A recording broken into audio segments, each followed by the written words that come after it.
Alright, now today's movie review is for the 1992 film Alien 3.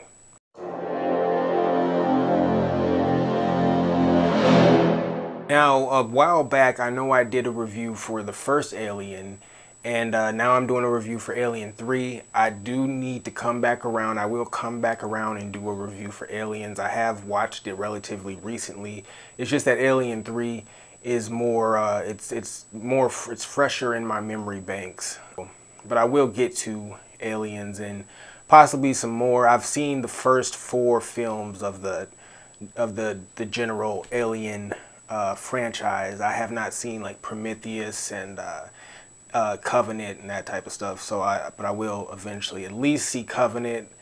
I know Prometheus is kind of like, people are kind of split about how they feel about that. I might check that out. But all right, so Alien 3, just the brief basics about it. Came out in 1992, starring Sigourney Weaver, back as Ripley, and also stars Charles Dance and Charles S. Dutton, who I remember Charles S. Dutton from a TV show a long time ago called Rock. You know, probably not a lot of people are familiar with that, but I know some people probably might remember that TV show. So I was kind of familiar with Charles S. Dutton, but I know he's done a whole lot of stuff beyond just that TV show. So, but he's a good actor. So, and of course, so is Charles Dance. So those are kind of the main, in my mind, the main stars of the film. The general plot is Ripley's vessel. The events take place after the events of Aliens. And Ripley, the vessel that Ripley, Newton, Hicks are on, has an alien egg, somehow is aborted on board. The vessel ends up crashing on a prison planet. I think it's called Fury 161, something like that. I might have the name kind of mixed up a little bit, but something like that. And it's just an all-male prison full of, to quote the film, child molesters, murderers, and rapists, just, the worst of the worst. So, so in the wreckage, Ripley's still alive, but Newt and Hicks die. And, oh, I guess I should say spoilers by saying that, but, sorry, I will say that I'm going to be doing this review with spoilers. I'll make sure to put that in the description and all that type of stuff. But I feel like this is a film, I want to talk about it fairly freely. So, but yeah, so Hicks and Newt die pretty much right away, the very beginning of the film. Ripley's still alive. They pull, in the version that I watched, they pull Ripley's body from the wreckage and bring her into the, the medical facility, the infirmary or whatever of the prison. And Ripley's the only woman in this whole facility. All the prisoners are male. Of course, all the staff is male. But this egg, this alien that was aboard the ship, that was in the wreckage, egg hatches, which of course, brings out a face hugger. And face hugger jumps on the face of a dog. This is off camera, but jumps on the face of a dog. So of course, goes inside the dog and eventually bursts out of the dog, and now this alien is in the prison. And this is the prison that does not have any guns of any sort on site because, well, I won't go into why, but just know they don't have any artillery to defend themselves against this lone alien. And so that's kind of the general, very simple, simple version, less detailed plot. Oh, some backstory before I get into my kind of just opinions about different things, good and bad. Some backstory on this. I think if you're a fan of the Alien franchise, I'm sure you know about a lot of the kind of the lore of the morphone stuff, the lore of the making of this film, and that went through a whole lot of rewrites, a whole lot of reimagining of their ideas and what they wanted to do.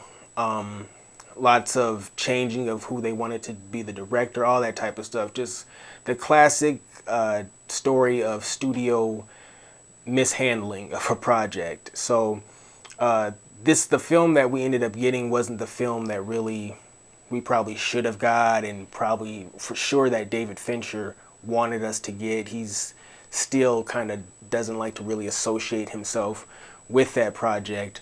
But and then a lot of fans were just disappointed with the film when it came out and when they saw it.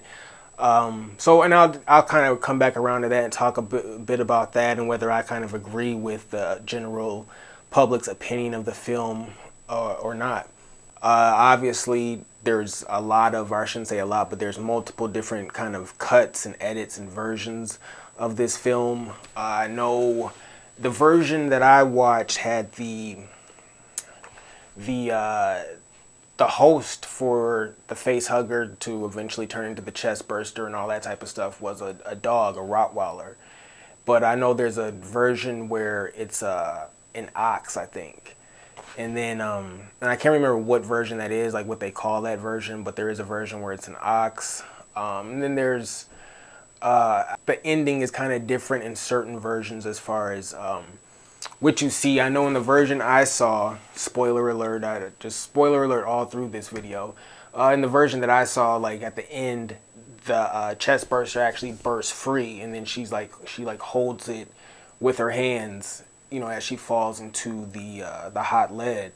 But I know there's versions where she just holds her hands out to you know, kind of in a crucifix type position, holds her hands out to the side, and nothing you know, she just falls into the hot lead, nothing bursts out of her or anything like that. So there's, you know, I think there's other variations too as far as the ending is concerned. But my point being is just there's different cuts and different versions of this.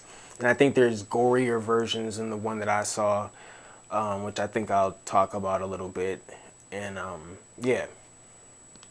So I'm going to start out as usual with some of my quick positives about this film, the things that I like. In general, I thought the acting was well done. I thought it was, all the major actors did a great job at their performances and what their roles were, what they were required to do. Sigourney Weaver is just always good as Ripley. She's just, you know, that's just an easy, I don't know if I want to say it's an easy role for her, but it feels like it's just something she can just naturally just do that shit. She always kills that as Ripley.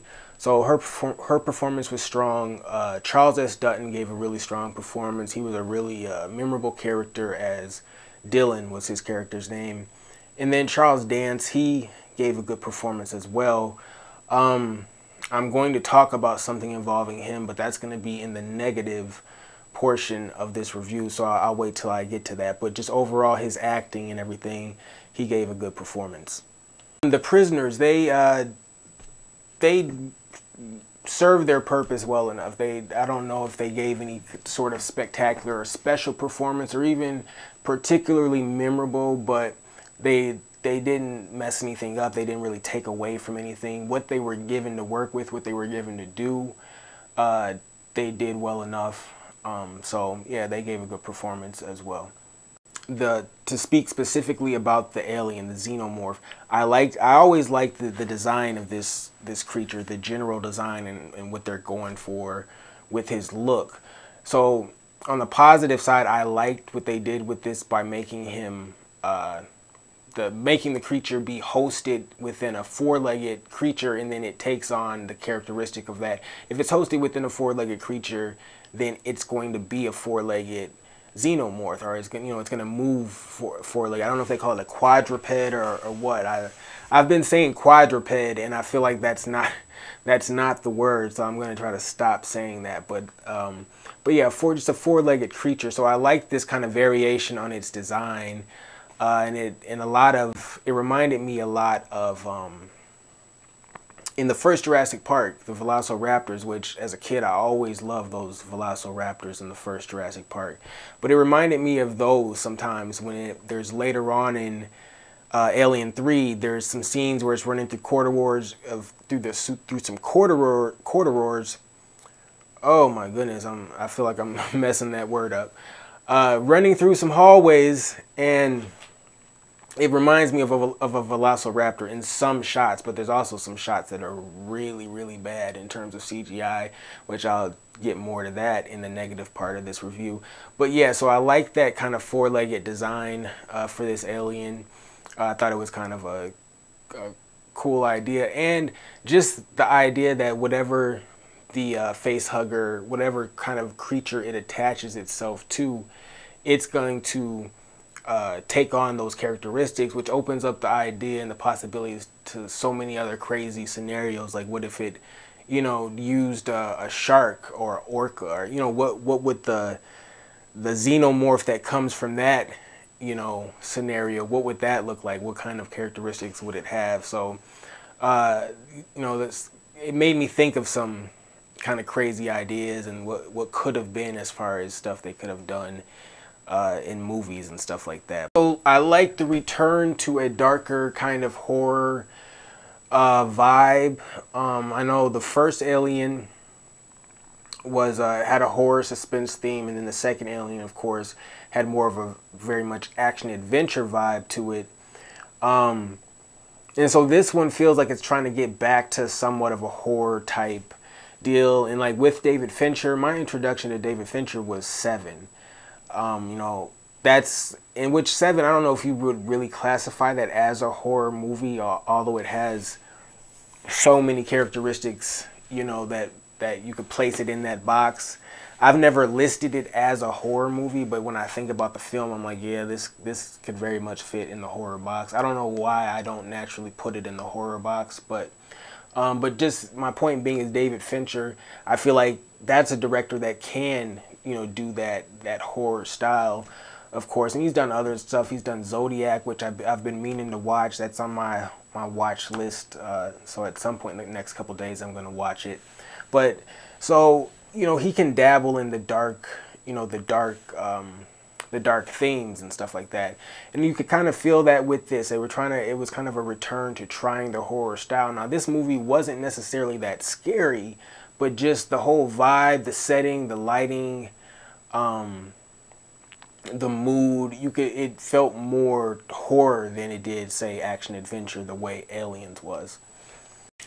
But it was, at the same time, it was a different type of horror vibe than the first one, and the look was different than the first one. Just the, you know, the atmosphere and the surroundings were different than the first one, a little bit more. Even though the first one had a kind of a somewhat dirty look to it in certain spots, this one, Alien 3, very much was like dingy and dark, and, you know, it very much looked and felt like a prison type planet environment.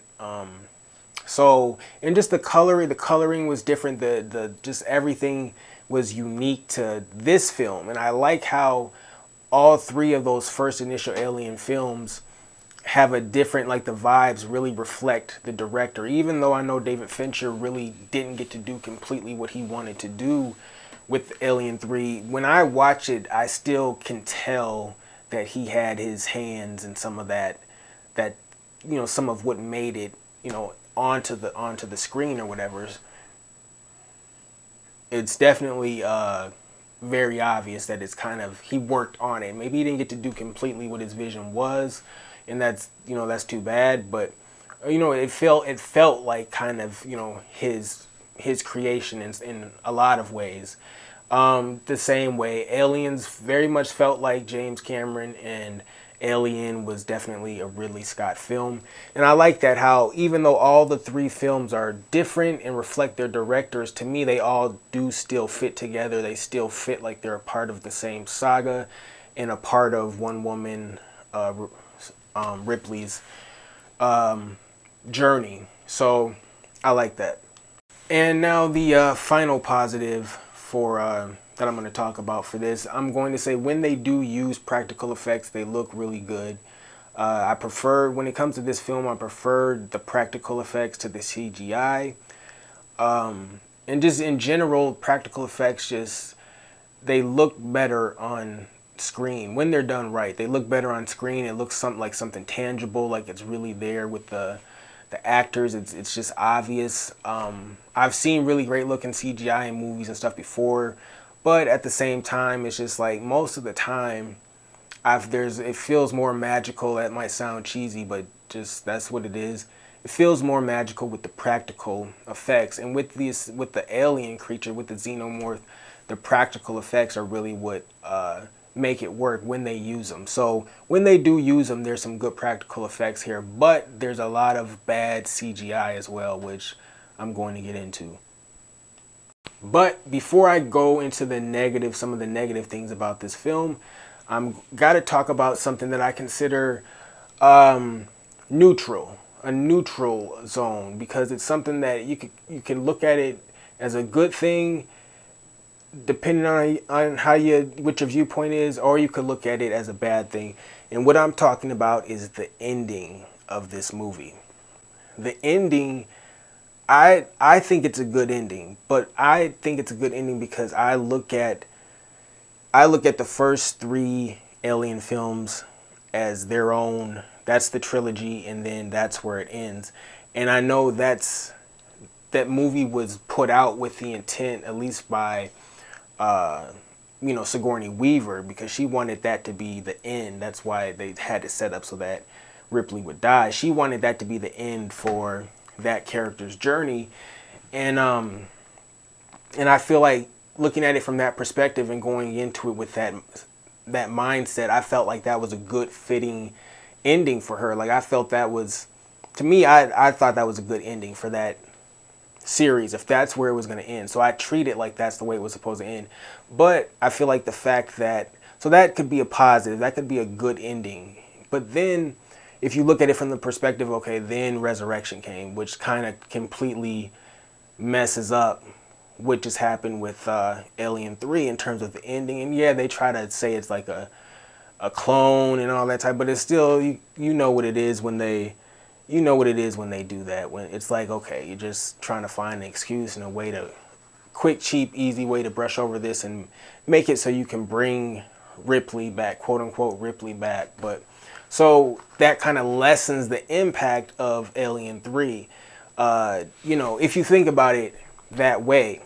So basically, it's kind of like, if you're going to end the series here with Alien 3, this is a good way to do it, in my opinion.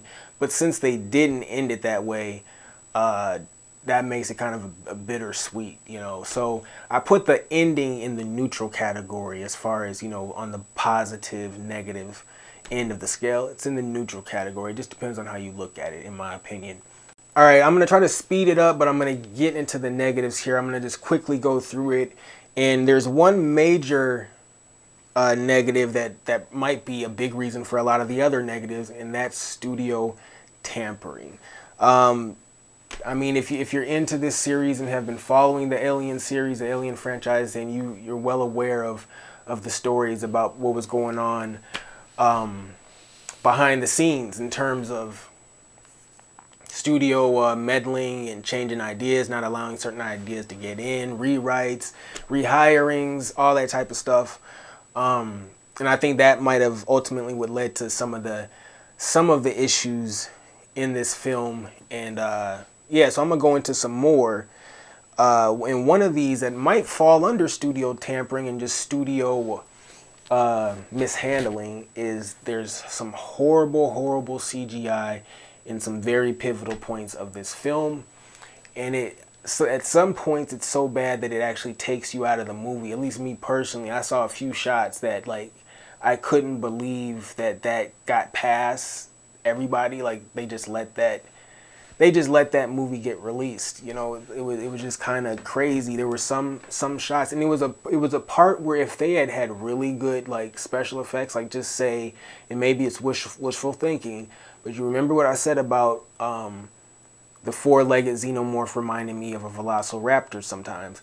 If they would have had special effects on the level of what Jurassic Park had, just in terms of visuals, like believing what you're looking at and feeling like there's some weight to what you're looking at, if they would have had special effects on that level when it came to the CGI portion, because their practical effects were good and were fine as usual with the first major and really most of the Alien films. The actual practical effect of the xenomorph looks good, but so that was fine. But if they would have had Jurassic Park level CGI, there's the final, like, act of this movie would have been really, like, way better. Like, it probably would have been like 50% better just based on visuals alone, because there's some portions where they really drop the ball with the CGI, where it just takes you, for me, just for momentarily, and kind of so often momentarily the CGI took me out that those moments add up to like just whole sections of the film that are just like start to be kind of trash in a way. So yeah, that CGI was a big letdown. All right, some more negatives. Charles Dance's character. I think his character's name was Clemens in the film, and he ends up being, you know, about to be or in the beginning stages of becoming a love interest for Ripley. But so his character, I felt they killed his character off way too quickly. Like I didn't. It really felt like his character should have made it basically to the end, and maybe he could have died at the end. In fact, I could have easily seen him die at the end and it like making sense and it just working with the film and stuff like that. But they killed him off entirely too early. They should have let him survive to the end and then had something crazy happen, something dramatic happen, or let him survive, or just maybe just let him die, whatever.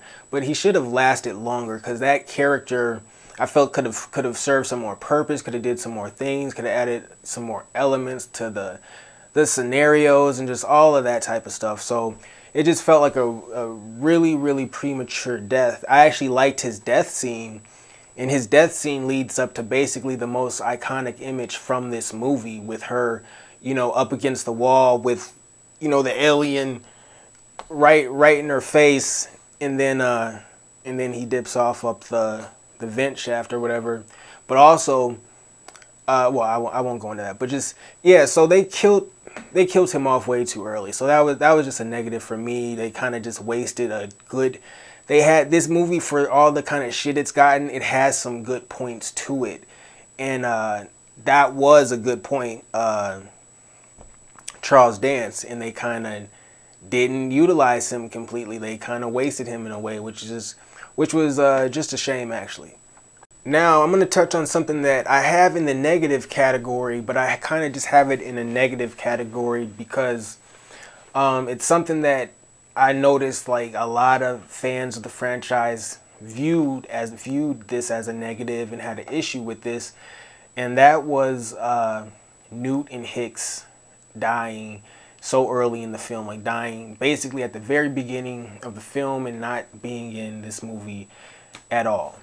I gotta say, that didn't bother me. Like, that didn't bother me so much. It didn't really bother me at all, to be completely honest about it. I wasn't, and it wasn't like I didn't like their characters towards any extent, or I, you know, don't care about, you know, or I wanted them to die or something like that. But I just mean for the entertainment purposes of the film, I didn't really feel like watching a child get dragged along in this scenario anyways. Like, it felt like it would have been somewhat of a hindrance, and I don't want to be insensitive in that way, but I just didn't. Sometimes they put kids in these type of movies and they kind of get in the way. I don't know if that makes sense to anybody else, but for me it was just kind of like, now Aliens was good, and Aliens was really good, but and you know, it works finding like, hey, I like Jurassic Park, and that had, you know, the little kids in it or whatever that Dr. Grant had to, you know, watch after and rescue multiple times and all that kind of stuff. And that's a great movie, classic movie, one of my favorite movies. So, you know, it can be entertaining and work in certain situations, but just specifically, particularly for this film, I found myself not being bothered by the loss of Newt really at all. And then Hicks, I was just kind of like, either way, like if you know, if Newt was gonna die early, then it kind of like made sense in a way for Hicks to die too, or to die with her or at the same time. But I just, you know, I was kind of fine with Ripley going on by herself and then kind of somewhat finding a new adventure in a way. I was fine with it. And I will say, as one of my kind of, maybe this will be my last negative, the movie does move kind of slow in certain parts. At least it felt that way. Like, it moves kind of slow in certain parts, but it's a different vibe. Like, when you're coming off of Aliens, if you're And this is also another reason why I think a lot of folks didn't necessarily like Alien 3 at the time when it first came out. When you're coming off of Aliens, which was so much about action and adventure, you know, it was that James Cameron style and everything. You're coming off of that, and then you're going into this. It's like it's almost like when you get off a freeway and you have to, you know, recalibrate and readjust from going, you know, whatever 65 or whatever on the freeway to going, you know, 30 and 35 and all that type of stuff. So that's kind of what happens when you go from Aliens to Alien 3, just in terms of pace and mood and all that type of stuff. So and in certain parts it can be really, really slow.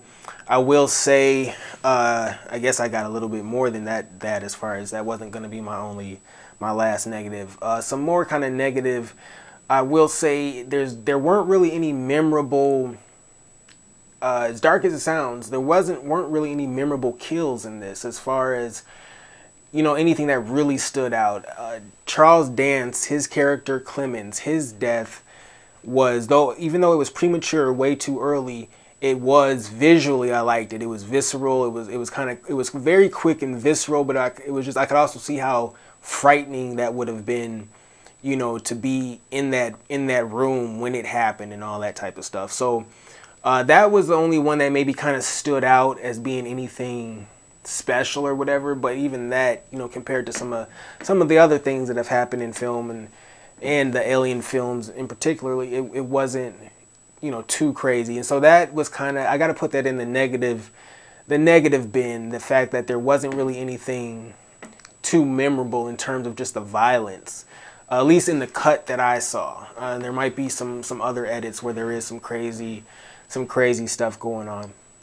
All right, so I'll speak real quick about the best scenes in the movie for me. I liked when Ripley first meets Dylan, and, you know, he's trying to kind of, she was told not to roam the grounds without an escort, but she, you know, she's pretty confident. She's not really concerned with these mere human monsters when she's seen some next level stuff in her past adventures and stuff. So she's not really afraid of these dudes, and so she goes into the mess hall, and then he's telling her, you know, you don't want to know me, lady. I'm a murderer and rapist of women.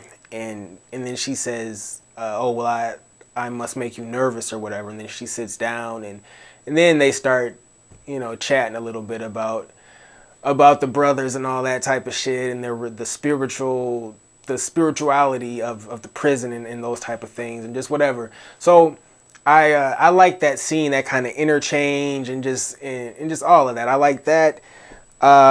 What else we got here? Wow, yeah, this list is short as shit. My handwriting is horrible. But look, just certain shots, back to the xenomorph, certain shots of the xenomorph, how visually it reminded me of the velociraptors running. That was a positive to me. It's kind of bittersweet because I was thinking about what the movie could have been if it had higher quality special effects and maybe spent more time on certain things, and if David Fincher was allowed to really do what he wanted to do. Yeah, so it's crazy. It's one of those movies where the good things about it almost amplify the bad things, because the good things make you realize how good the movie could have been, and it kind of, you know, it hurts, you know what I mean? Because it's like, man, it could have been a lot better than it ended up being. But still, in my opinion, it's not a bad movie, just not quite as good as it could have been. Also, for a last on the best scenes in the movie list, I will throw this in there.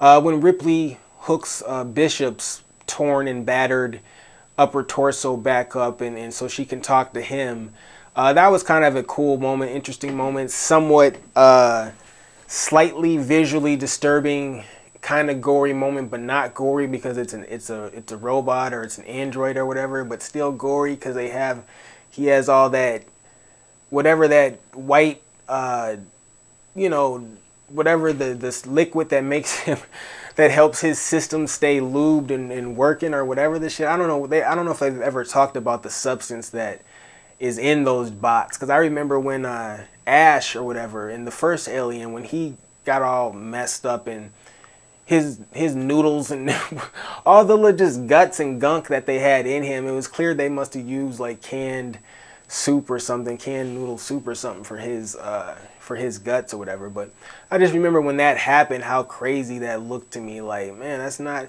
usually when you see droids and stuff. They always have androids and robots look way more just straight up mechanical and kind of, you know, digital and almost like the insides of a computer, whereas these, there was a whole lot of anyway, I won't get into all that, but it was just kind of cool to see Ripley get kind of one last conversation with Bishop, since he was in, you know, the classic Aliens movie. So I'm not sure how the editing went for this. I hate when I film and record and like I'm not quite sure if how much I'm gonna keep of what I recorded and stuff like that, and it's like, oh, I hope I didn't waste my time. But anyways, so Alien 3, final rating for this, I'm gonna go ahead and give this a 6.5 out of 10.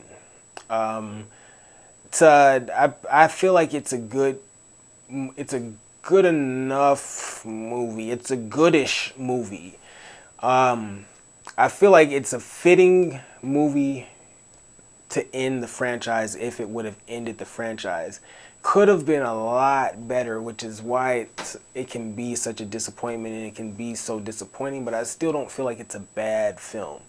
So there's that. 6.5. Like I said, there's some good stuff to be taken away from here. I think it's one of those films that especially needs to be kind of partnered and companioned with the first two films as a viewing experience. Like if, say, over a 3-day period, if you watch, you know, the first one, then you watch Aliens, and then the next day watch Alien 3, or if you got the time, watch all three in one day. I think Alien 3 might kind of feel a little better. I feel like I sound like I'm making it up, but it really makes a lot of sense to me because I watched Aliens and Alien 3 in very close proximity to each other in terms of time period. And Alien, even though I had watched it way back when, it's still, you know, it was a good enough movie where it's still in the memory banks and I still remember that vibe from that film and stuff.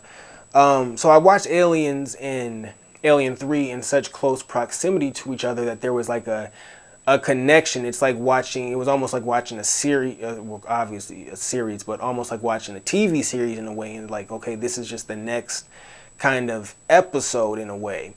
And which kind of made their qualities kind of connect in a way. The feeling and the vibe from Aliens, it gets into Alien 3 for me because I know it's all connected. The stories are truly connected, and the character, it's all, the lore is still truly connected. So the qualities of the first two films help make Alien 3, I think, more entertaining than some people give it credit for, because, you know, it's still got the cool ass design of the alien. They just fuck it up in certain parts of the CGI, which is a shame. That's, you know, it's definitely a notch against this film, one of the notches against this film. But you still got this classic villain, this classic killer, this classic monster. You still got this classic heroine, classic hero. You still got some of the similar settings of the first film and similar ideas in terms of isolation, the corridors. It's in a prison, but it still very much feels like you're on a spaceship in the middle of nowhere, just because you are contained within a facility in the middle of nowhere for the most part. So, and it's, once again, it has one alien, much like the first one, as opposed to the second one, which has, you know, just a whole swarm of them. So like I said, there are a lot of kind of callbacks to the first film. And I'm not trying to give, you know, like I said, 6.5, you know, that's what I'm saying. I'm not trying to give this movie any type of passes or trying to make excuses for it or trying to, you know, reach, as they say, to find some type of theory that makes Alien 3 a good film. I'm just being honest with you about, like, my feelings about this movie. I have generally positive feelings about this film because of its strong connection to the first two to the lore of the Alien franchise or whatever. So yeah, that's just how I feel about it. 6.5 out of 10. Not the greatest score, obviously, but I feel like it's probably a higher score than other people are giving it. So yeah, 6.5 out of 10 for Alien 3. Check it out if you haven't seen it. Check out the whole Alien, at least the first 3 films. Definitely check them out if you've never seen them. I got into those movies way later than everybody else. I was kind of, it sounds stupid to say because you can always watch both, but I saw all the Predator films before I started seeing all the Alien films. And seeing a lot of the Alien films has kind of made me almost start to switch my opinion about which is the better movie, Alien. Because just the design of this creature and really the quality of the films, because the Predator, that's a whole nother video. I gotta actually put some thought into some things before I say it. So anyways, thanks for watching. 6.5 out of 10 for Alien 3. Like, comment, subscribe. Check back for more videos. I got more reviews I gotta do, more videos I gotta do, and I got older videos where I do reviews for other films. Like I said, I reviewed the first Alien a while back, so that video's on the channel. So all right, you guys, thanks for watching. Check you next time.